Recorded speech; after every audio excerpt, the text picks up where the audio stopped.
my name is Rosalind, and I'm currently teaching in Taiwan, teaching at a missionary school in Taiwan.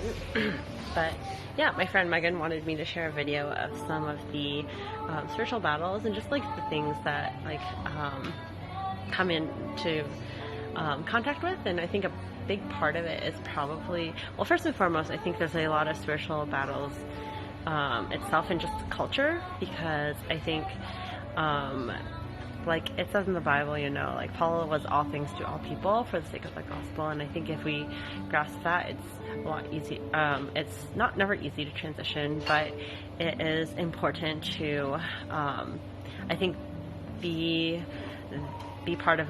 learning about the culture and learning about the ways that like the gospel is seen in culture, even though the gospel supersedes culture. But like still there's like different cultures and different parts of God's story in those cultures that we can draw out. So I think that's one thing that's like really difficult for me, even though my family has this background, like not growing up culturally here, and interacting with people just in the way that I'm used to was something that was very difficult and caused a lot of misunderstanding sometimes. So I think that's one thing just to be very mindful of, that can be a challenge, just learning to adapt and not seeing difference in cultures as something that's necessarily bad, but seeing the lights of the parts of the gospel that's interwoven into that story. I think just another thing that is really hard is there is, I think, more so a pressing spiritual darkness that I have felt here compared to someplace that's very logical and very just like trying to reason everything out. I definitely feel like when I see like just they're selling like, I think sacrifices or something for Ghost Month or something, it's very like disheartening, because you think those things are things you just read in the Bible, but it does happen. And like I said, I don't know completely if there's like sacrifices, just things to appease like the spirits and things like that. But I think that can be also really tough, because you don't really, I think, see that everywhere. But you also know that what the Bible says.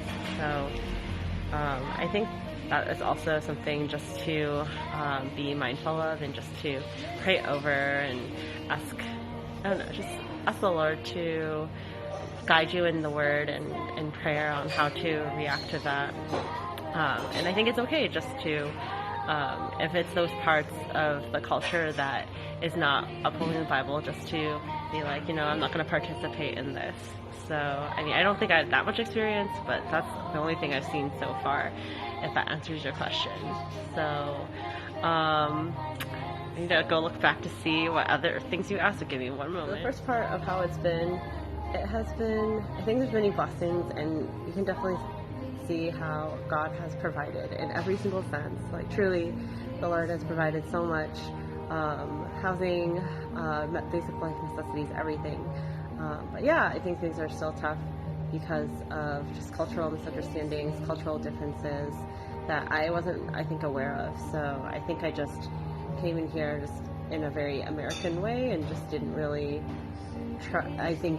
wasn't really aware that even if I work at a school that's supposed to be an American school, that my students would be so still like culturally, they grew up here, things like that. So I know so as for how it's been, I think it's been very humbling. I feel like God has shown me a lot of my sin and shown me how honestly, without Him, I am nothing. Like apart from Him, I can do nothing.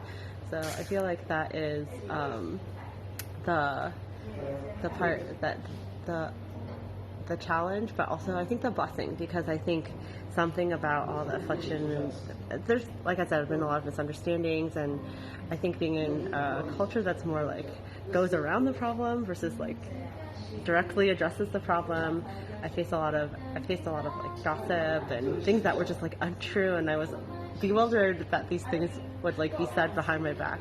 But I think that was so good, because in all those afflictions, I feel like the verse that's like, we are afflicted but not crushed, we are perplexed but not in despair, it really came to mind, where something about it just made me want to love even more, even though there's some things that were really painful, or even just not being able to see my grandfather for a really long time, which is what I came here for, was also really painful. But finally being able, after like just being patient and waiting on the Lord and being able to see him again, there's like a huge, like, just, I don't know how to say this, but a plethora of joy that just came from being able to finally see him and just come here and love on him, which is something I was yearning for, I think, for a really long time.